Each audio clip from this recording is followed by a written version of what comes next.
I was at the airport when a taxi driver approached me. The first thing I noticed in the cab was a phrase I soon read, "Duck or eagle, you decide." The second thing I noticed was a clean, shiny cab. The driver well-dressed, white shirt and well-pressed pants with a tie. The taxi driver got out, opened the door for me and said, "I am John, your chauffeur. While I'm putting your luggage away, I'd like you to read on this card what my mission is." On the card was written, John's mission, to get my clients to their destination quickly, safely and economically, while providing a friendly environment. I was impressed. The interior of the cab was equally clean. John asked me, "Would you like some coffee?"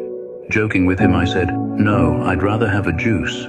He immediately replied, "No problem. I have a thermos with regular juice and also diet juice as well as water." He also told me, "If you wish to read, I have today's newspaper and also some magazines." As the race began, John told me, "These are the radio stations I have and this is the repertoire they play." As if that wasn't enough, João even asked me if the temperature of the air conditioning was good. Then he told me what was the best route to my destination, and if I wanted to talk to him, or if he preferred that I not be interrupted. I asked, "Do you always serve your customers like this?" "No," he replied, "not always, only in the last 2 years. My first few years as a taxi driver, I spent most of my time complaining, just like the other taxi drivers. One day I listened to a doctor who was a specialist in personal development. He wrote a book called Who You Are Makes the Difference.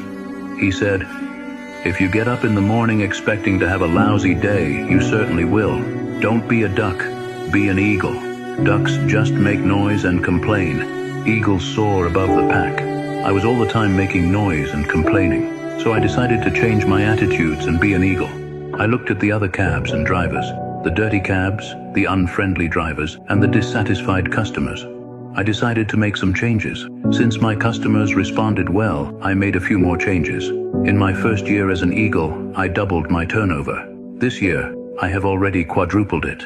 You are lucky you took my cab today. I am no longer at the cab stand.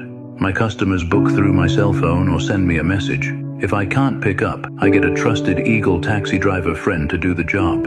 John was different. He offered a limousine service in a regular cab. John, the taxi driver, decided to stop making noise and complaining like ducks do, and started flying over the group like eagles do. It doesn't matter whether you work in an office, with maintenance, a teacher, a civil servant, a politician, an executive, an employee, a freelancer, or a taxi driver. How do you behave? Are you dedicated to making noise and complaining, or are you elevating yourself above the others? Remember, the decision is yours. That key only opens from the inside, and you have less and less time to change. 2025 will be nothing new if we don't have new attitudes. May we be better fathers, better husbands, better wives, better mothers, better children, better friends, better colleagues. May we not repeat the mistakes of the past. May we pray more, praise more, thank more. May God Almighty give us the wisdom we need to be eagles, so that we can fly high and live in a better world of peace. Let's be eagles in 2025.